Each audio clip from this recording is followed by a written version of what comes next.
Hello everyone, my name is the Gaming Pianist, and today I'm going to be teaching you how to install the Homebrew channel on your Nintendo Wii.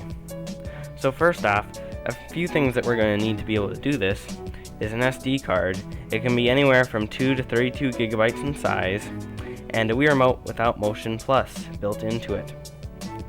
And to be able to install the Homebrew channel, I am providing the links you will need to be able to do this in the description below. And something we need to do first to be able to install the Homebrew channel is go to the Wii settings menu in the Wii options.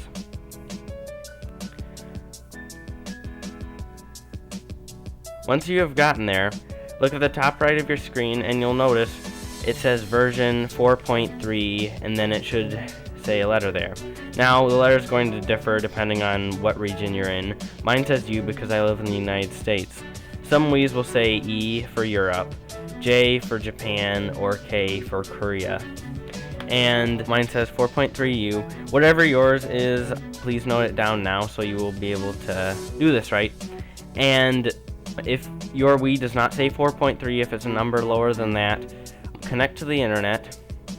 And I do recommend you just do this anyway ahead of time because some homebrew apps will need the internet and it'll make installation of them easier in the future, and you can perform a Wii system update. If it's 4.3, you don't need to. There's no more system updates beyond 4.3. So now that we have done this, you need to go back into the Wii settings and click on Internet,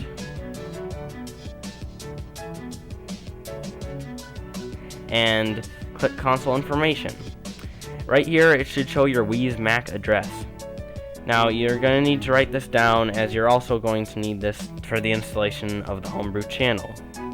Now we need to go over to our PCs and go to the Letterbomb website. Now that we are on our PC, you need to go to the link in the description below and click on it, because it will take you to the Letterbomb website, which is the next necessary step to be able to homebrew your Wii. Once you've gone to the Letterbomb website, you need to click System Menu, Version, and then it's really only depending on what region you are in that you need to select this for. And then once you've done that, you need to type in your Wii's MAC address.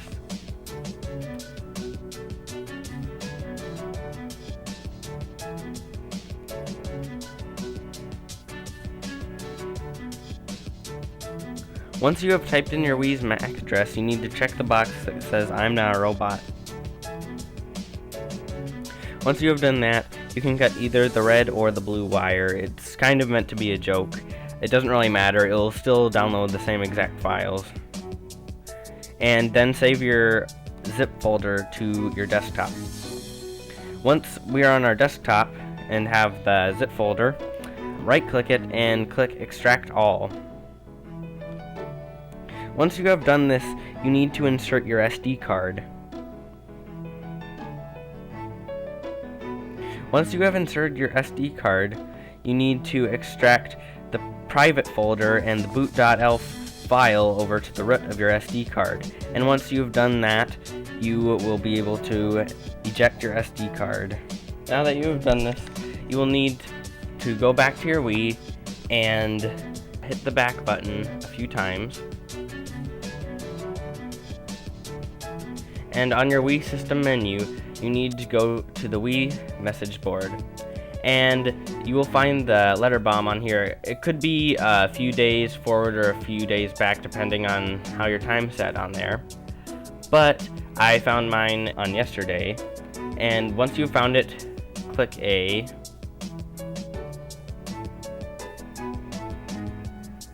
Then once this opens, we'll need to wait for 40 seconds before we can press 1 to continue.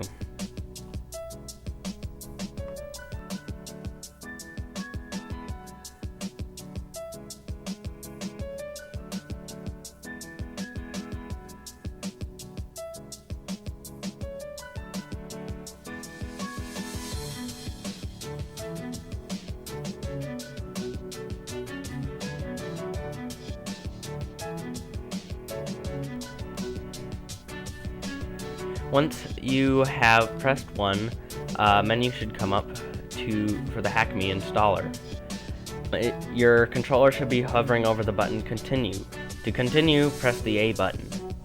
Now, use the D-pad and press up 3 times and click A to install the Homebrew channel. And finally, to install it, press Yes, Continue. Once that is finished, press Continue again, and then you may exit the menu. You should now appear in the Homebrew channel.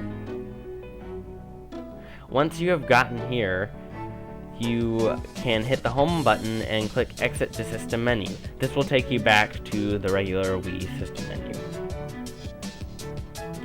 And now from here, the Homebrew channel will be installed on your Wii. You can drag it around and do anything with it just like any other channel.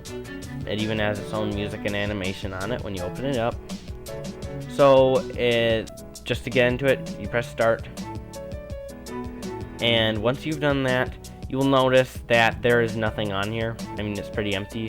But in future videos, I will show you how to install things on it, like how to get your Wii connected back on the internet to play games online, and to do stuff like install Project M for Super Smash Bros. Brawl. But anyway, now that you've done that, you have successfully installed the Homebrew channel.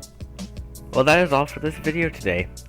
Thank you for watching, and if you liked it and it helped you out, please drop a like and subscribe to my channel. Well, this is The Gaming Pianist, and I hope you all have a great day.